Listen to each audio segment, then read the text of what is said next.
Yeah, so I've been doing chiropractic for about 7 years now. I graduated December of 2013 from Cleveland Chiropractic College in Kansas City.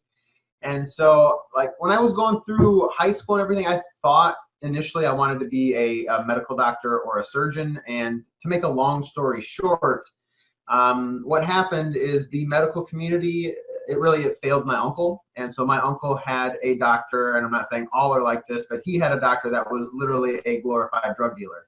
My uncle had a pill book, and he just would go through it and say, hey, I think I have this, and the doctor Wow. would give him whatever pills he wanted.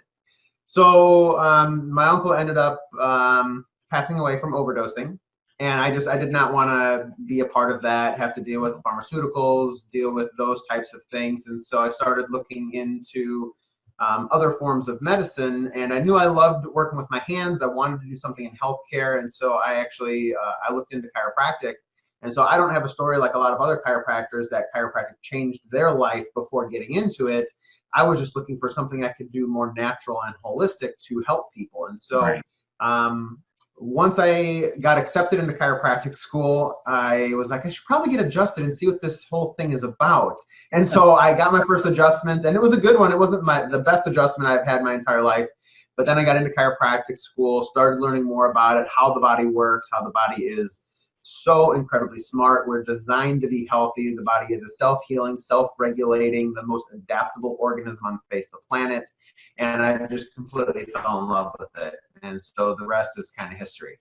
Well, I love it because your story is a lot different than a lot of other doctors, but I love it because it was your uncle that kind of gave you that catapult, which is Yeah, it was which that I think catalyst. Yep. that catalyst. So the question here, like I said, is let's talk about how important are adjustments? I mean, are they really that important? I mean, couldn't I just go get an adjustment every, like a vehicle, every 60,000 miles, every 6 months? I mean, So if you've had like routine chiropractic care for a very long time, then you may, depending on your body, you may be able to go longer in between adjustments. But if you've never been to a chiropractor before, or only gone once in a blue moon when you thought you felt like you needed it, initially that's not going to be the case. So the way I like to explain this to a lot of my patients is what we're doing in the body is we're trying to create change. Most of us, we have poor posture from sitting on our phones, on our computers, driving our cars.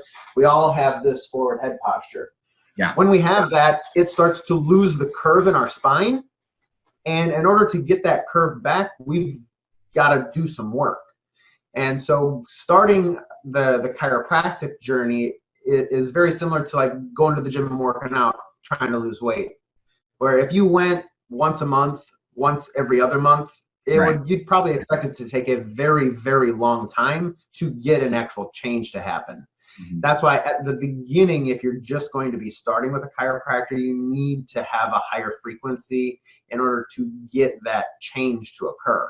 Now, what should be happening is the doctor should be monitoring your progress with re-exams, re-evaluations to see how you're doing. And as long as they're seeing progress, seeing change with the scans, the tests, and the x-rays, that's when you can determine reducing that frequency and going longer times in between each visit. So when you say frequency, those that people don't understand what that means, how would you explain that? So initially, most patients that come into our office that have significant stuff going on, typically they're coming in to start 3 times a week. Okay. Every 12 visits in our office, we do what's called a re-examination, where we redo all of our tests to make sure that we're seeing good progress. Because at the beginning, typically after the first 12 visits, most people are going to say that they're feeling a little better. And while I would like to believe all my patients at the beginning, sometimes I honestly don't, because it can be in people's heads that they're doing better. And so this is why we do our re-exams. If they're feeling better and we see from our tests they're doing better, that's when we can start to reduce that frequency from 3 times a week down to